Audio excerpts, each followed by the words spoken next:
صبغ الشيب، وانه الشيب بيطلع بسرعة بعد غسلة او غسلتين. خلينا بالاول نفهم انه الشيب شعر عنيد، يعني يكون النسيج تبعها اقوى من الشعراية العادية، ما بيفتح بسهولة ليفوت اللون جوات الشعرة وبيثبت كمان. وفي ناس كتير بتقلي رحنا على الالوان الغامقة مشان نغطي الشيب. على فكرة ما في داعي ابدا تروحي لاي لون غامق مشان تغطي الشيب. الشيب بده يتغطى لو عملتي اشقر ثلجي، لو عملتي اشقر ذهبي. بيتغطى الشيب اذا صبغتيه بطريقه صح. شو الطريقه الصح؟ انك تاخدي صبغه بعد الفاصله صفرين.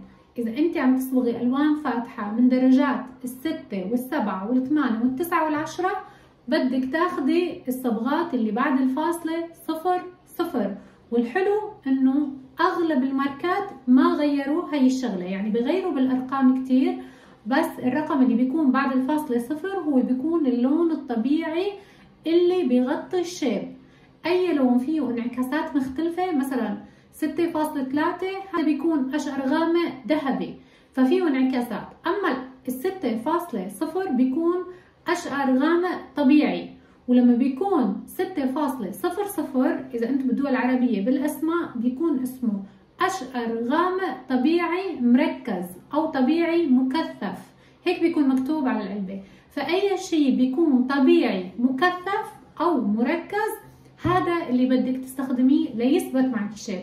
لو عم تصبغي الوان غامقه، لما بتستخدمي الالوان اللي بيكون بعد الفاصله صفرين او هو الطبيعي المكثف، بده يغطي لك الشيب وبده يضل فتره معك، بده يضل ثابت. في كتير ناس كمان بتكتب ما في بعد الفاصله صفرين. كيف يا قلبي ما في بعد الفاصله صفرين؟ انا بدي افرجيكي. هون الايجورا، هون الويلا، تمام؟ هدول شايفين 6.0 الاثنين.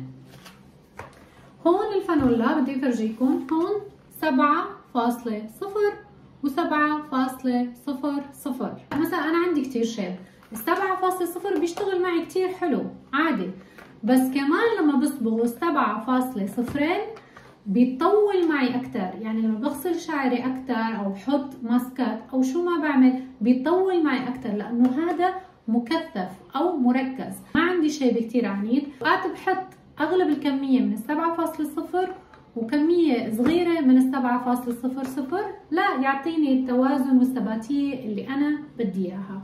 كمان ضروري بنات اللي عندها خصوصي الالوان الفاتحه كتير، ضروري انك تاخدي بعد الفاصله صفرين. شايفين هي 10.00 هي ممتازه وبدها تغطي لك الشيب على الاكيد.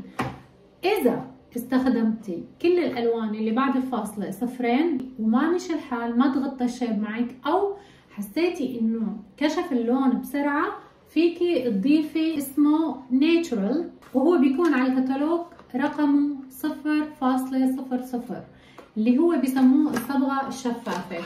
هاي الصبغه الشفافه فيكي تستخدميها مع الخليط، على الاكيد بده يتغطى الشيب وبده ياخذ لون حلو وكمان بده يطول معك. 5 جرام يعني بالكاسه هيك قد طول الاصبع تقريبا مع الخلطه وبتخلطيه. هاي الصبغه الشفافه بتساعد انه نسيج الشعر الشايبه بينفتح وبيشرب الصبغه. ودائما بدك تستخدمي الاكسجين 20، ما ينفع تستخدمي اي عيار ثاني، اي اكسجين ثاني ما رح ياخذ الشيب. 20 هو نفسه 6%. هيك بتكوني انت صبغتي بطريقه صحيحه. ودائما بنات بلشي الصبغه من عند مقدمه الراس، يعني بلشي اصبغي من هون، تمام؟ وبعدين رح اعلمكم كيف تصبغوا بطريقه انك تغطي الشيب كله.